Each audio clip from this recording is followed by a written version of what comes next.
असो आद्रा भी बीत गए, लेकिन ए बार वाले बरखा जो छतिया फार बरखा पहले होत रहा तो ए बार वाले भइल ना है।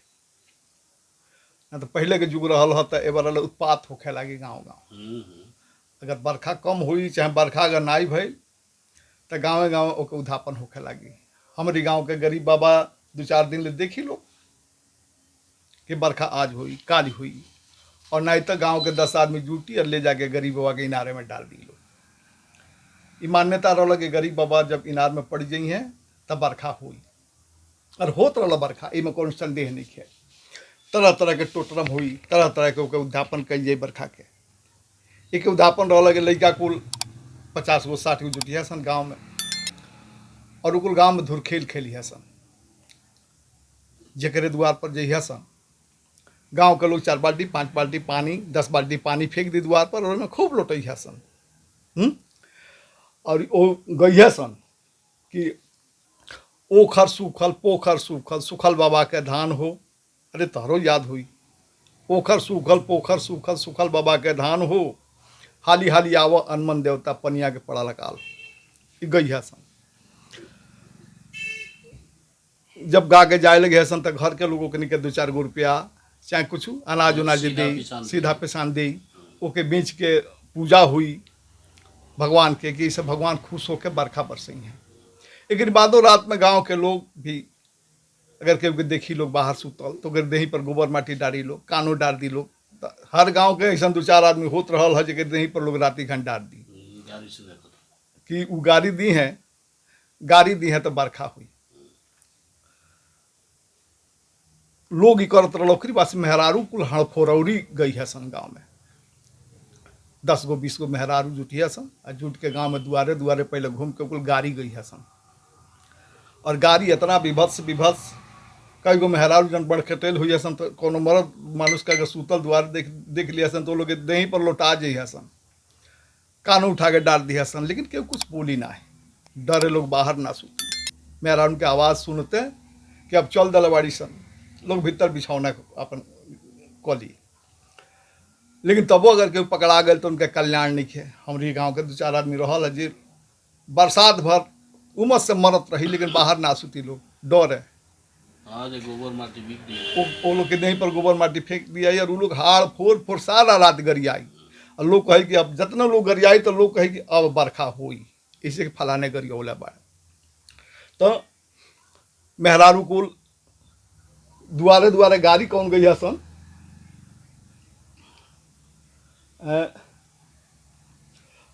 आंगना के खटिया दुआर दहल जाली हो, आंगना के खटिया दुआर दहल जाली हो। एक बार नाम धरिया सन कि दौड़ ए फलाना तो हर में हर भागल जाली हो, दौड़ ए फलाना तो हर में हर भागल जाली हो। दुआरे दुआरे घूम के इस सोहर गई है सन, और सबके नाव ध ध के मेहरारू के बहन के फुआ के सबके नाव ध ध के गाड़ी दी है सन। लेकिन सबका ऐसे आनंद मिली, केहू एक बाउर नहीं मानत रहा हुए, सबका ऐसे आनंद मिली। हाँ बहुत हुई जरा अपना कानो माटी में सनेले के डर रही उ ना ही बाहर सूती, वो अपन व्यवस्था कली भीतर सूते लगी। अमूमन लोग भीतर सुतत रह कि कोनो ठीक नहीं के नहीं पर डार दिया सन को।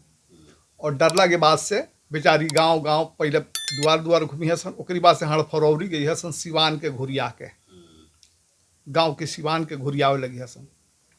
और उस स्वर हमने के भोजपुरिया माटी की यह पहचान हो कि हर संस्कार के स्वर बा, हर समय के स्वर बा। गीत गवनई में अलग अलग गीत के स्वर बा। रात में 12 बजे निर्गुण होला, भिनसारे भैरवी तान होला, ओकरी बाद पूर्वी वगैरह गाँव के बाटे तो 12 बजे के पहले लोग गावेला। नाचू कुलनी के यह कुल विधान है, यह भोजपुरिया पहचान हमनी के। ब्याह के गीत अगर कहीं होता टे लाउड स्पीकर से मेहरारू गावते ऐसा, लेकिन रास्ता चले वाला जान जाता टे कि हाँ ब्याह बाई जा।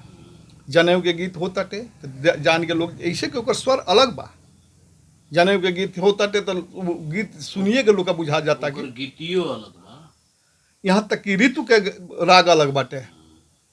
बसंत ऋतु के फगुआ है, फगुआ के राग अलग, सावन के कजरी है ओके राग अलग, ये तरह ऋतु के भी राग अलग अलग बाटे, जाड़ा के भी राग बा, तो सबके राग भी अलग अलग बाटे। वही तरह हड़फरौरी के भी राग अलग होला और इतना मिठास है, इतना सुंदर उ राग कि ए बेरा भी अगर कहीं होत रहेला उ राग से गीत तो लोग खड़ा होकर तन सुने लगेला। तो हड़फरौरी के राग सुन के अगर एहू बेरा अगर मेहरारू कुल गाओ तड़ी सन, उ राग सुन के वर्तमान जे कबो नहीं है सुन ले उहो रुक के तन सुने लगेला। बुनेलवा गावेला हमारी गाँव के बुनेला है, उस रुक के लोग सुनेला उ राग। शिव बाबा हई बड़ी दनिया रे, बड़ी दनिया रे, तनी पानी बरसाए दी, पानी बरसाए दी बाबा, पानी बरसाए दी, पानी बरसाए दी बाबा, पानी बरसाए दी। कैसे होई धान के रोपनिया रे, हाँ रोपनिया रे बाबा, पानी बरसाए दी। एक बाद कुल देवता कुल देवी सारा देवता लोग के नाम ध ध वो लोग के निहोरा हुई। मेहरारू कुल हड़फरौरी में निहोरा करिया सन कि हे देवता फलाने देवता, हे इंद्र देवता, पानी बरसावा कि हमनी के रोपनी के काम होखो कि मुँह के नवाला चली। ई पहले वो लोग के निहोरा हुई। तो खाली एके गो गीत में तो सिवान घुरियावल ना जाई, एक बाद ओकनी के गीत हुई। कई कोस पाकड़ जारी तोरे चाकर, तू सुन लो भाई गीत। कई कोस पाकड़ जारी तोरे चाकर, कई रे कोसवा पाकड़ पसरेली दढ़िया, कई रे कोसवा पाकड़ पसरेली दढ़िया, कई रे कोसवा।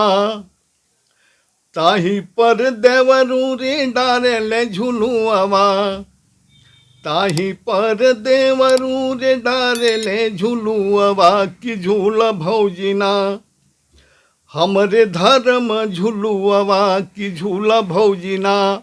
कुल गीत गा गा के पूरा गांव घुरिए है सन। आगे झूलत झूलत भैले ठीक दोपहरिया, झूलत झूलत भैले ठीक दोपहरिया, कैसे के जइबो ना, कैसे के जइबो ना, रौरी भैया की सजरिया, कैसे के जइबो ना। एक गीत में हंसी ठिठोली रही आपस में, वो कुल गारी गई है सन एक गीत के माध्यम से। एक बाद आगे एगो और गीत ओकनी के होला कि केनिये से आंधी आवे केनिये से बरखा, केनिये से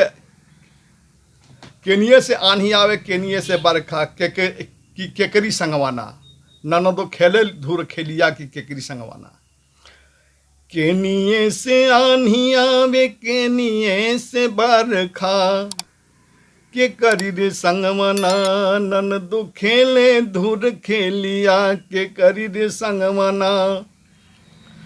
पूर्व से आंधी आवे पश्चिम से बरखा, भैया की संगमना, ननदो खेले धूर खेलिया, भैया की संगमना। एक निदान का बतावेली सन। अनिया के रोकी देबो, बरखा के छाता देबो, कि ननदो के ना असो करबो गवानवा, कि ननदो के ना। ओकरी बात से सारा गांव घुरियौला की बात से दू गांव की सिवान पर जइहा सन और उघारे ओकनी के हर चलौला के ई गजब के त्याग है।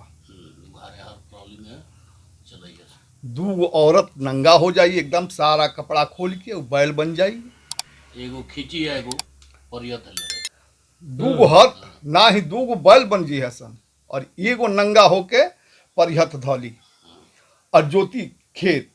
और ओइजा के जब स्वर जब गूंजी तो जितना बल लगा सके सन उतना बल लगा गई है सन की मोरे 15 साल पहले ही कार होत रहा। मोरे पीछुआ रमारे घनी बांसवरिया, मोरी पीछुआ रमारे घनी बांसवरिया, की बसवे काट के ना देवरू बसिया बनवले, की बसवे काट के ना। सबकी अंगनमा देवरु बसिया रे बजवले, सबकी आंगनवा देवरु बसिया रे बजवले, कि मोरे अंगना देवरु झागरा लगवले, कि मोरे अंगना। ई गीत लंबा बा, सगरी गीत लंबा बा, दू कड़ी सुनल बानी। हे गीत में रूपक बाटे, दास्तान बा, और आगे चल के इतना ठिठोली गीत में बाटे। गावे लगेलिसन तो आधा घंटा एक गो गीत के लागेला। तो और ओकरी बाद जब बरखा होखे लागी तो छतिया फार बरखो होत रहल हुए हो बरा।